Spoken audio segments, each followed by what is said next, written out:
اليوم يزور الجزائر مدير مكتب السياسات ولا المكتب السياسي في وزارة الدفاع الألمانية. يعني شغل المحافظ السياسي تاعهم. يعني الصوت واضح خاوتي، الصوت واضح.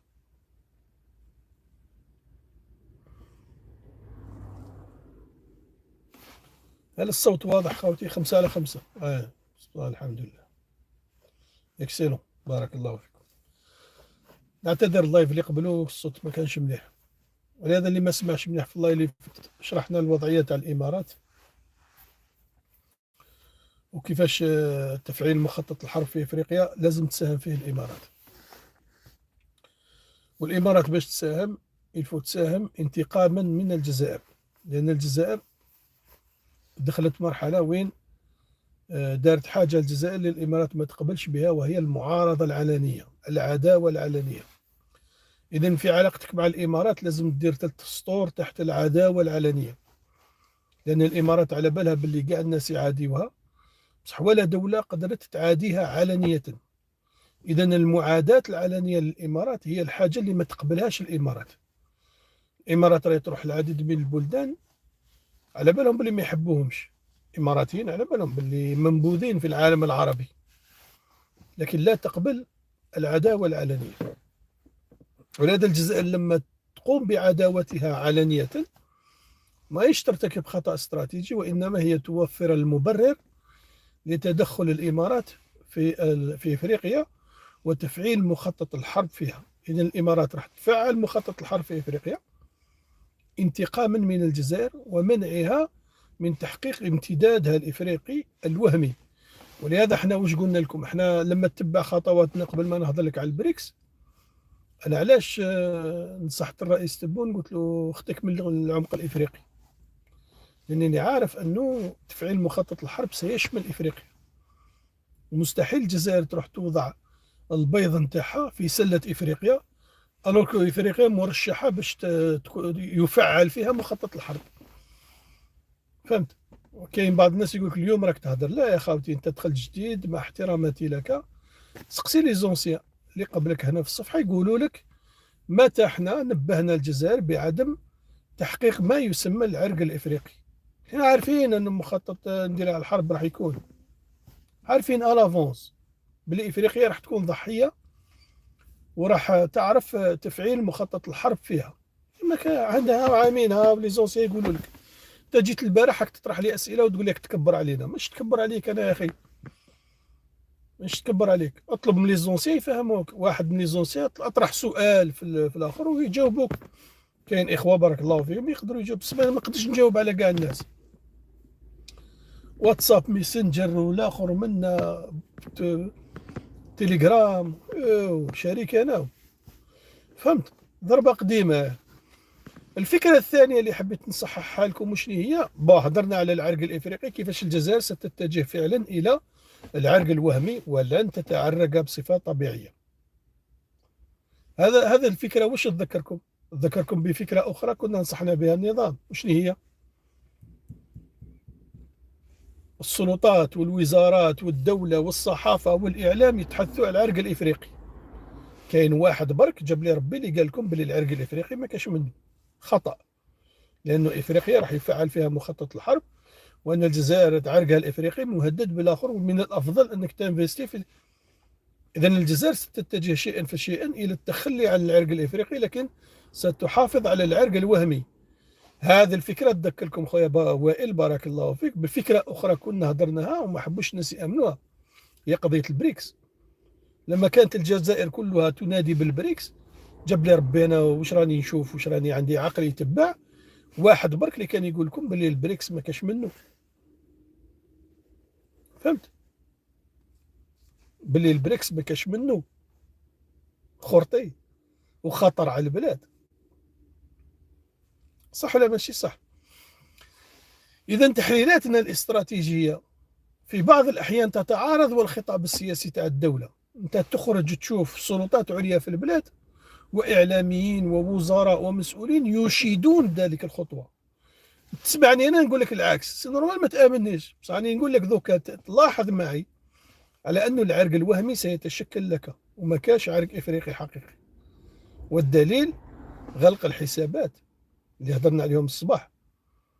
حسابات القروض اللي كانت تمنح لعدد من الدول تم غلقها، والجزائر خلاص قطعت المساعدات على الكثير من الدول الإفريقية بما فيها مالي فهمت. إذا نفس الشيء البريكس، أنا نقول لك، قلت لك أنا ألافوس باللي البريكس أو كيفاش.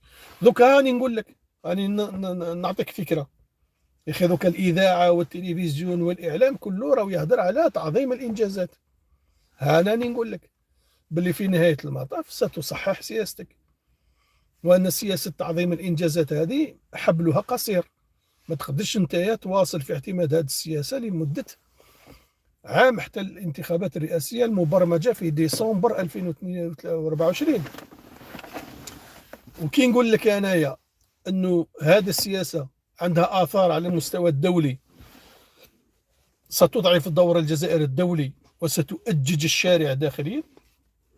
انت وحدك راح تبعث لي فيديوهات وتقول لي شو هناك تحرك غريب لأجهزة الأمن، القبة غلقوها، ها من الآخر. لماذا؟ انت وحدك تقول لي لقد استفاقوا، عاودوا فعلوا مسلسل محاربة الفساد وبداوا يبعثوا ناس للحبس. لماذا؟ لأن مسلسل محاربة الفساد والآخر مرتبط بدرجة حرارة الشارع. كل ما الشارع ينتفض ويغلي السلطة مضطرة أنها تقدم قرابين. للأسف الشديد هذه هي السياسة، باش تهدئ الشارع تقدم له قرابين. فهمت؟ إذا أنا الحسابات تاعي متى تتأكد على أن سياسة الدولة هذه فعلا الدولة شعرت بخطورتها وراي تتسبب في تأجيج الشارع؟ لما أنت تشوف الدولة تعاود تولي إلى تبني سياسة محاربة الفساد، تعرف باللي لحقوها مصادر ولحقوها معطيات تؤكد فعلا أن الشارع، وأنه ممكن هناك إخفاء للحقائق. ممكن الرئيس رم يعطوا له معلومات خاطئة، وأنه الشارع هادئ وما كاش منها ولا خطأ. أنا نقول لك باللي أنا بعيد عن الجزائر، ونقول لك أنه هذا السياسة في تبرير العهدة الثانية بهذه الطريقة ستثير الشارع. إذا اللي راهو يخبي على الرئيس ويقول له الأوضاع في الشارع مستتب ومنا وكذا، نقول له خطأ، والرئيس سيكتشف الحقيقة. لأنه الحاجة المليحة الآن، لا حول ولا قوة إلا بالله.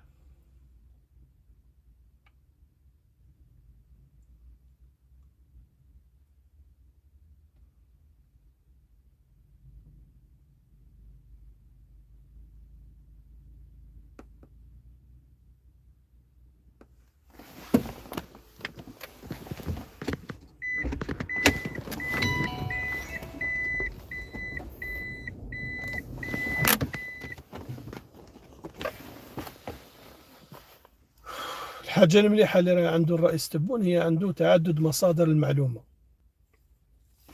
يعني ما تقدرش انت تخبي الحقائق، وأن المعلومات اللي عندنا حقيقة معلومات مبنية على تحليل موضوعي وحقيقي للتطورات.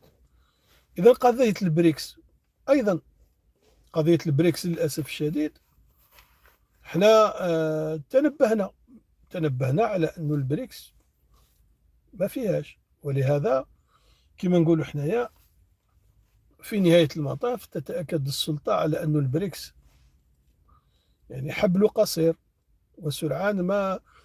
للأسف يعني هناك بعض الحقائق تصل متأخرة، بعض الحقائق بس تصل متأخرة. و كما نقولوا حنايا، وهناك يعني هذا التداخل. يعني هناك ناس للأسف الشديد ما عندهمش القدرة على أنه يفهم طبيعة تحول النظام الدولي. كيفاش النظام الدولي كان يشجعك من أجل الدخول في البريكس وكان يقدم لك الدعم الدولي، ومن بعد يعني حدث التحول بسبب أزمة مصر. للأسف الشديد هناك سوء للقراءة. إذا لما البريكس تغير التحول تاع الصين باتجاه مصر، وقامت الصين كما نقولوا احنا تغيير مسارها وتغيير استراتيجيتها، هناك ناس في السلطة عارفين وهناك ناس متأخرين. فهمت؟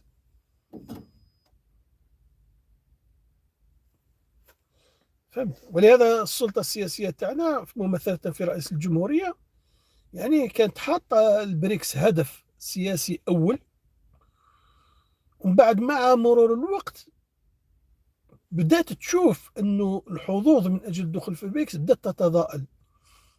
ولهذا الفترة الزمنية اللي وصلت فيها السلطة السياسية في البلاد لمعرفة الحقيقة، وهي أن الحظوظ في الدخول البريكس تتضاءل، وبين عدم الدخول أصلا هذه المسافة كانت قصيرة. وعلى الرغم من كانت قصيرة ما كانتش متاحة، يعني ما كانتش نظرا علاش الانغماس في مشروع البريكس، انغمسنا بشكل كبير، راهنا عليه بشكل مبالغ فيه. لو كان حنايا آمنا بالنظرية تاعنا، لو كان هما آمنوا بالنظرية تاعنا أنه البريكس في نهاية المطاف ما تقدرش تدخل فيه، لو كان ما قمروش وما راهنوش 100% على البريكس. البريكس تراهن عليه ماشي ما تراهنش، توضعوا مشروع من بين المشاريع، بصح ما توضعش فيه ثقلك السياسي وما ترهنش مستقبلك السياسي كرئيس ولا كوزير ولا مع مرور مشروع البريكس. اذا هنا الرئيس وش يبدا يشوف في المحيط،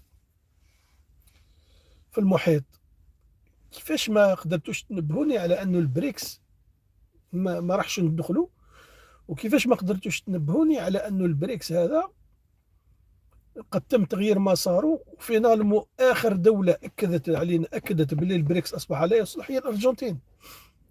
ومن بعد قبلها السعوديه كيفاش وضعت بين وبين، لما قالوا لها تدخلي البريكس قعدت بين وبين قالت لهم نفكر. لو فات اللي قالت لهم نفكر حتى لو دخلت فيما بعد، هذا دليل على انه وصلتهم معطيات تؤكد فعلا على انه البريكس. اذا السعوديه لو كانت عندها سلطه اتخاذ القرار فعلا، كانت هي ايضا تنسحب من البريكس. فهمت؟ اذا خاوتي واش راني نقول لكم؟ راني نقول لكم باللي النظام الدولي هذا عنده خط سير تاعو، بصح هناك منعرجات، هناك تحولات تحدث. اليوم مثلا هم قرروا باش يطبعوا الامارات في وحل افريقيا. هانا نجحنا في اننا لازم انت تفهم، لازم انت تدرك. تقول لي انت كيفاش؟ يعني نقول لك هناك ادله قاطعه على انه هناك في بعض الاحيان سوء فهم. الدليل قلت لكم وزير الاتصال راح ضحيه وزير الاتصال واش راح ضحيه هذاك سوء التفاهم، لانه في حقيقه الامر وزير الاتصال يجب ان يقال انسان غير كفء ولا يصلح وزير، لكن ماشي بهذاك السبب. فهمت؟ اذا احنا واش انا نقول لكم؟ انا نقول لكم باللي النظام الدولي هكذا راه ماشي، وهذا التطورات التي تحدث راهي في خضم صراع. والامارات هاي راح تؤدي دور في افريقيا قبل ان يبدا مشكل عبث ايران بالخليج، وها هم يحوطوا ايضا على تركيا باش يطيحوها في وحل قبل ما تدخل ايران في عبث الخليج. هناك مسلسل للاحداث، هناك احداث لا يمكن ان تقع الا اذا وقعت احداث قبلها، وهناك احداث يجب ان تقع اذا حدثت احداث قبلها، يجب. وهناك احداث لا يمكن ان تقع الا اذا حدثت الاحداث المبرمج حدوثها قبلها. سلسله. الناس تاوعنا واش راهم مفكرين؟ راهم مفكرين على ان الامور راهي تدار الزرقاء تربح صفراء تربح. لا، الخطه راهي مبرمجه. يعني وش معناتها؟ معناتها ما يحدث في هذا العالم مبرمج له ومخطط له بالدرجه وبالفرغوله. انت كيفاش انت تقدر كيما نقولوا حنايا تتنبأ وتكون في مقدمه الاحداث وتكون عندك المبادره إذا استطعت أن تقرأ القراءة الصحيحة.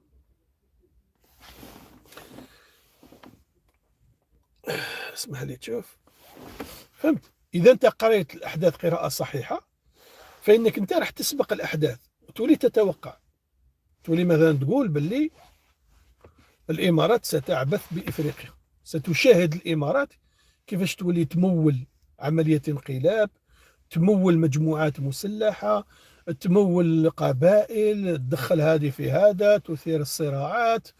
راح تشوف باللي ممكن انقلابات، ممكن توصل إلى حد مجازر في إفريقيا، وتتخلط إفريقيا بشكل كبير. لماذا؟ لأنه الإمارات عطوا لها الضوء الأخضر باش تبدأ تعبث بإفريقيا.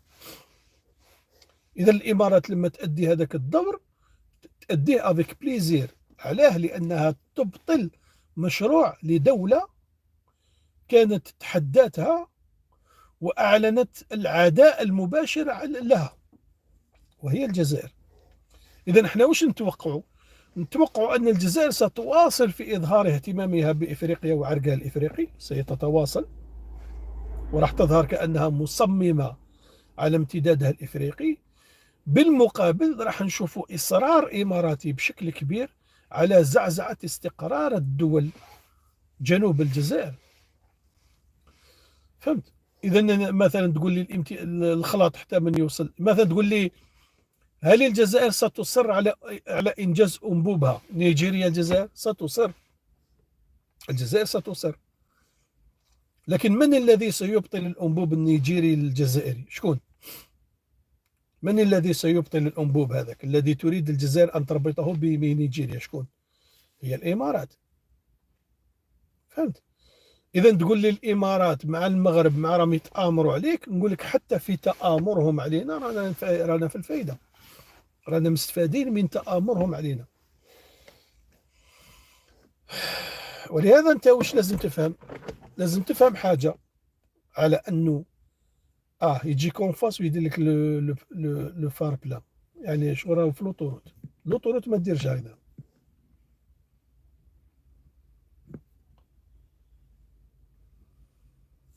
تفهمش علاه.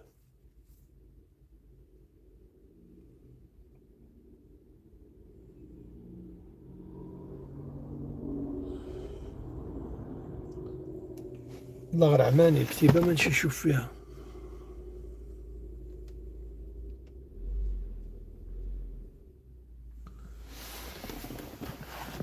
فهمت؟ إذا فيما يخص البريكس، الجزائر أنا في رأيي، أنا أعتقد أن الجزائر مستحيل ما تكونش عندها معلومات على أنه مشروع دخولها البريكس يتضاءل. مستحيل، امبوسيبل.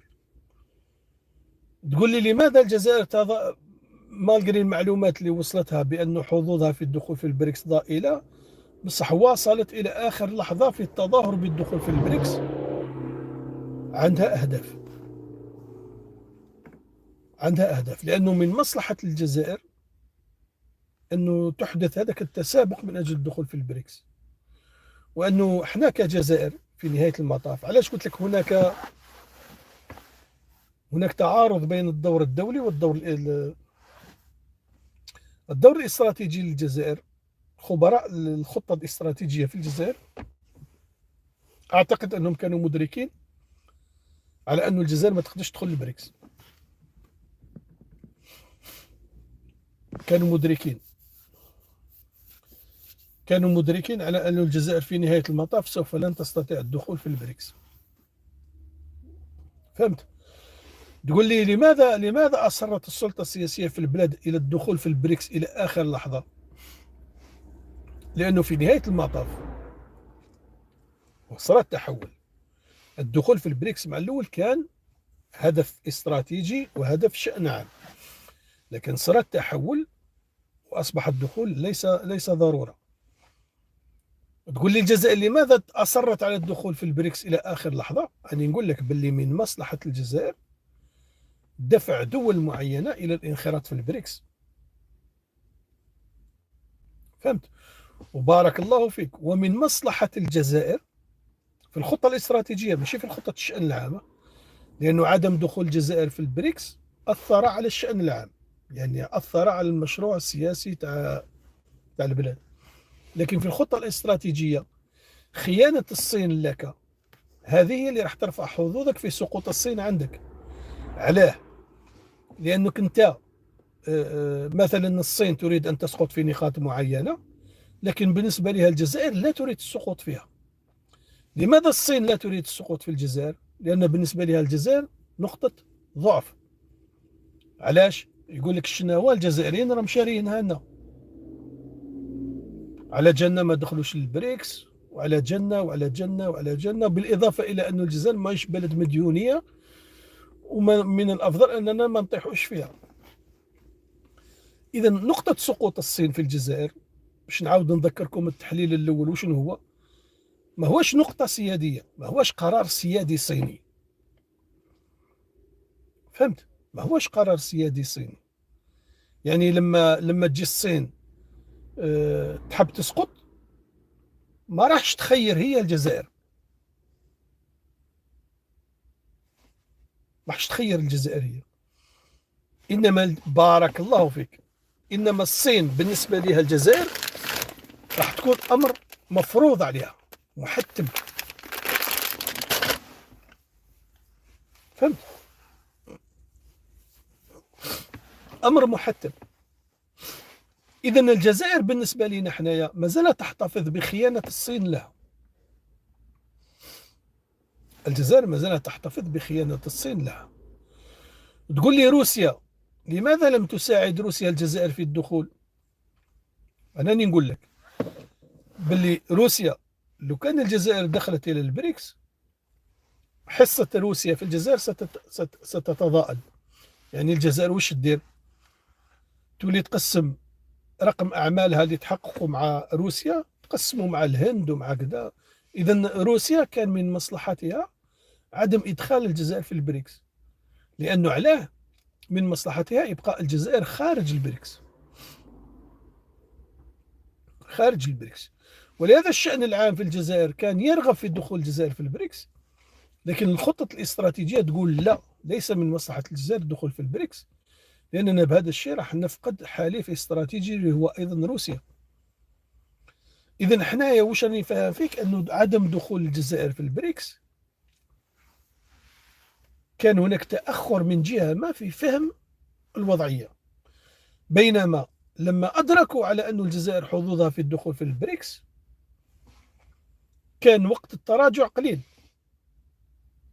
وقت التراجع قليل علاه؟ لأنه استهلك وقت كبير، استهلك قريب 4 سنين، والجزائر تبذل مجهود من أجل الدخول في البريكس.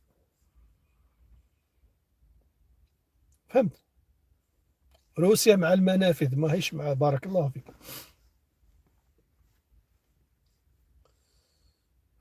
فهمت الخطأ اللي صار شنو هو في بعض الأحيان كان هناك تضارب بين تسيير الشأن العام وتسيير شؤون النظام والخطط الجيوستراتيجية، بين الدور الدولي ومتطلبات الشأن العام. هذاك هو التضارب اللي كان. ولهذا انت واش لازم تدير؟ لازم انت مثلا فيما يخص العمق الافريقي، العمق الافريقي راه فيه تضارب، لازم انت تعدلوا. كيفاش تعدلوا؟ انك انت تخلق العرق الوهمي، ستواصل في ابداء رغبتك في تقديم يد المساعده لافريقيا وغيرها، لكن هذاك العرق يكون وهمي، يكون على اساسه اللي الخطه الاستراتيجيه الدوليه راح تبني عليها. ولهذا واش راني فاهم فيك، انه التاخر في ادراك الاخر ما راهوش من تبون، راه في محيطه، وتبون ما يقدرش يشرح لمحيطه. ما تقدرش تشرح لمحيطك الخطط الاستراتيجيه كما هذه. ولهذا انت لازم كما نقولوا حنايا الرئيس تبون مسكين واش راهو يدفع؟ راهو يدفع ثمن ضعف محيطه. لانه لو كان جا المحيط نتاعو مدرك للتطورات ومدرك للخطط الاستراتيجيه وعارف المخاطر التي تعرفها البلاد على المستوى الدولي والمحلي والسياسات التي تتعارض. انا قلت لك باللي الا تشفى وعندي شحال من خطره وانا نعاودها لك. بصح ما كان لازم تخرج لها طي. واش كنت نقول لكم؟ كنت نقول لكم باللي في الوقت اللي رانا فيه، كي تجي تتخذ قرار شأن داخلي، لا يمكنك أن تتخذ قرار يخص الشأن الداخلي إلا بعد أن تضعه في ميزان المخطط الدولي. شحال من خطر نعاودها لكم. أنت تقول لي مثلا أنا حاب نتخذ قرار يتعلق بولاية مستغانم مثلا، ولا ما تقدرش تتخذ هذا القرار حتى لو تعلق بولاية دون أن تخضعه للتحول الدولي، لأنه يقدر يصير تعارض، يقدر تصير تعارض. وعلاش حنا باركنا وصول العرباوي لوزير وكوزير أول؟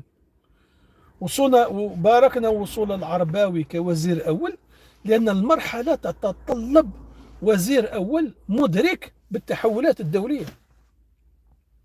دوك العرباوي مثلا راهو على اطلاع على كل التحولات الدولية، لما يجي يتخذ قرار داخلي سيخضعه إلى التحولات الدولية. وهذا المرحلة تتطلب فعلا وزير أول دبلوماسي، ما هواش قرار خاطئ، قرار صحيح 100%. فهمت؟ ولهذا واش راني فاهم فيك؟ راني فاهم فيك باللي حتى فيما يتعلق بقرارات مصيرية في البلاد يجب أن تربطها بالتحول الدولي. أسكو تتعارض والمخطط الدولي اللي راهي تسعى الجزائر من أجل المساهمة فيه، أو أنها تنسجم؟ وإحنا هنا ندرك على أن البريكس للأسف الشديد كان في مرحلة ما يتلائم مع الدور الدولي، وفي مرحلة ما أصبح يتعارض. كان على الجزائر أن تتخلى عن البريكس في الوقت المناسب، يعني ما تتأخرش كما تأخرت وتبدأ كما نقولوا احنا تعتبر هذا وقتاش يحدث. هذا السبب في تعطيل تعديل الحكومة. لو كان الوزير الأول أيمن عبد الرحمن حبسته من قبل، تقول لي هل أخطأ الرئيس تبون في تمديد فترة؟ تقول لك أخطأ وما أخطأش، لأنه أيضا لما صار التحول الدولي وبدأ العالم يدخل في مرحلة وين التضخم على المستوى الدولي بدأ يهبط والأسعار بدأت تهبط، جاء وقت إقالة أيمن عبد الرحمن. لكن أنا في رأيي كان من المفروض توقيفه قبل هذا التاريخ، يعني قبل إعلان الجزائر عدم دخولها في البريكس. لما نشوف المؤشرات الأولى للتحول الصيني كان علينا إيقاف أيمن عبد الرحمن وتغيير الحكومة ونجيب حكومة واحدة أخرى تضع ضمن أولوياتها فعلا المواطن وتتخلى عن أولويات الأرقام. إذا حبيت نوضح لكم هذه النقطة باش تفهم باللي البريكس الدولة الجزائرية أدركت على أنها ما تقدرش تدخل في البريكس، لكن للأسف الشديد التحرك تاعها فيما يخص التحرك تاعها كان متأخر. التحرك تاعها من أجل التخلي عن البريكس نهائيا كان متأخر. والحاجة الثانية الأخطر هي درجة الانغماس، كانت كبيرة جدا. انغمسنا بشكل كبير في مشروع واسمه البريكس، فالتخلص منه كان يحتاج إلى وقت ويحتاج إلى تحضير.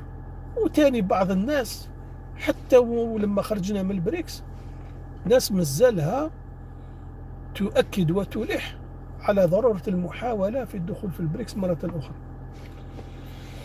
إن شاء الله كنا فهمناكم قضية البريكس.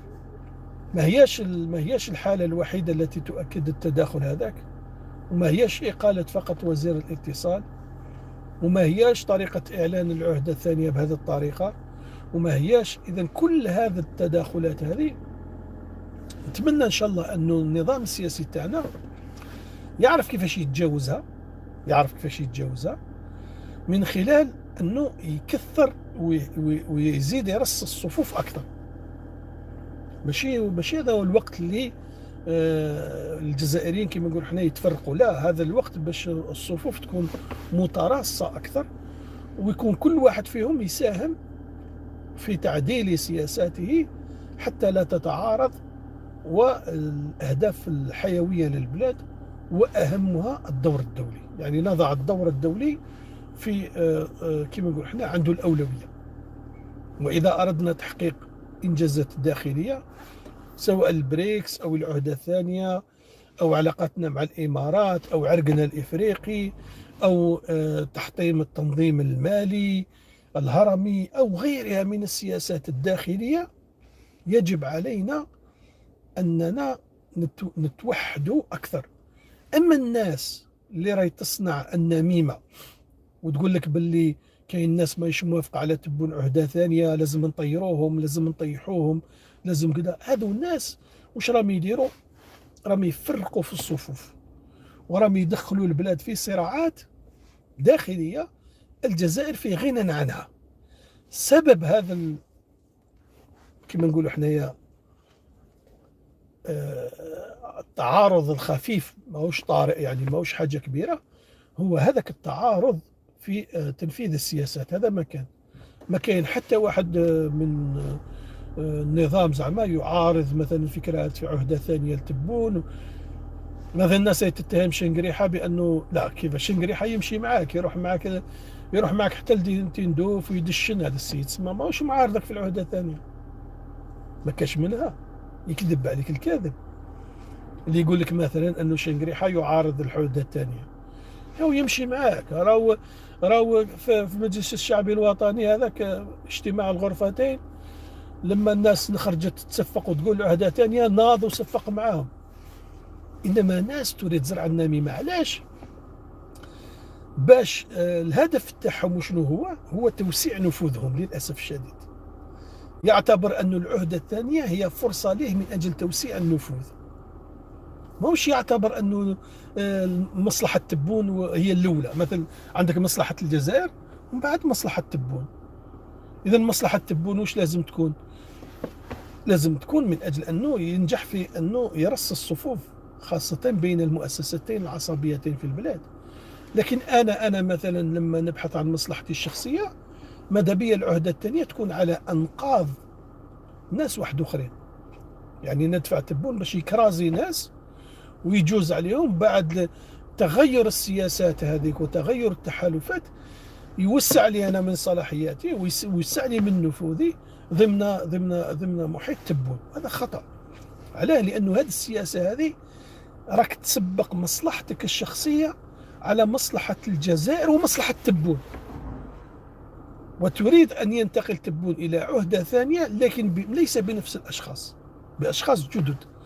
وهذا خطأ، هذا خطأ لا يصح.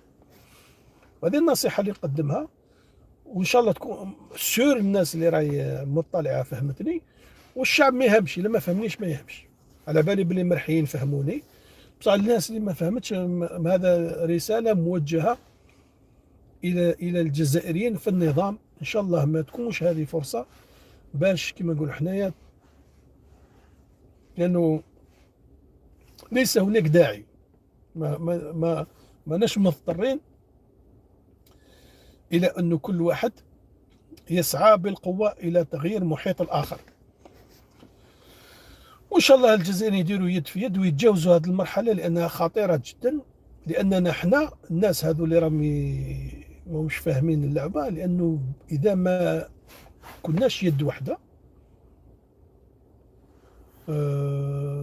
فإن الجزائر ستدخل في مشاكل. لأن الخطة الاستراتيجية الدولية خطيرة وخطيرة جدا جدا جدا. يعني الخطأ فيه مرفوض، الخطأ غير مسموح. ما تقوليش أنا نغلط فيه، لا، الخطأ غير مسموح بتاتا. لأن المرحلة حساسة جدا. الوضع الدولي والداخلي لا يحتمل هذوك الناس اللي راهم يحاولوا يصنعوا إن شاء الله فيها خير. إن شاء الله تكونوا فهمتوني وفيها بركة. نتلاقاو غدوة على حب ربي. وبارك الله فيكم اللي درتوا جام واللي داروا اشتراك، وخاصة نحيي الناس اللي راهي تبارطاجي. بارك الله فيكم. علاه؟ لانه حتى لو صفحتك فيها زوج عباد، فانك لما تبارطاجي راك تحارب السينيال. البارطاج مهم جدا. علاه؟ لانه الالغوريثم تراك تتصارع مع الذكاء الاصطناعي. الالغوريثم يحاول يحاصر الصفحه. احنا لما نخلق منافذ، الصفحه فجاه تظهر في محيط اخر، الالغوريثم واش راح يدير؟ راح تتلف له. فهمت؟ وبدل من انه ما يقدرش يحاصر الصفحه بشكل كبير، يعني بنطاق واسع، راح تهرب له. ولهذا نطلب منكم انكم مالغري عندك صفحه يوتيوب فيها زوج عباد وانت كم دايرها غير باش تشوف برك، ماذا بك تبارطاجي. لانه بعد نشرح لكم كيفاش راني معتقد انه الالغوريثم تاع اليوتيوب كيش يخدم، وكيفاش يحاصر هذه الصفحات اللي تقدم